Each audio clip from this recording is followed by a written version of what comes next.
Here in the Lehigh Valley, both the St. Luke's and Lehigh Valley Health Networks have mandated COVID vaccines for employees. Both also grant religious exemptions, but religious leaders here in our area are divided on what faith says about the COVID vaccines. WFMZ's Jackie Ferris has that story.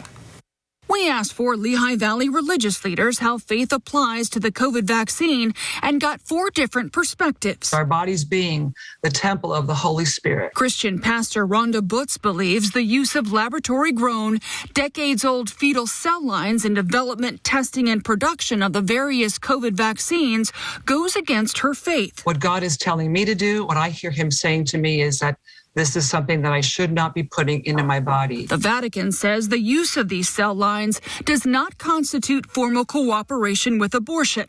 Catholic priest Kevin Nadolski says Pope Francis has encouraged vaccination. He has said some very strong statements, including that to be vaccinated is a moral obligation, and also that it is an act of love. Within traditional Jewish teaching, there's a concept which is called pikuach nefesh, which means the saving of a life. Rabbi Steve Nathan says that concept supersedes any other commandment in Judaism. Vaccination is about saving one's own life as well as others. So in terms of the actual vaccination itself, as I see it, I would say it's required. Imam Mohammed El-Shanawi says in the Islamic faith, the vaccine falls under a legal maxim known as the no harm principle. In simplest terms, we do encourage people to take the vaccines. But El-Shanawi says under Islam, each person must do their own due diligence when making decisions and should respect the decisions of others. Being courteous, being considerate, understanding that there's lots of confusion out there. All 4 leaders say they have people on both sides of the vaccination issue.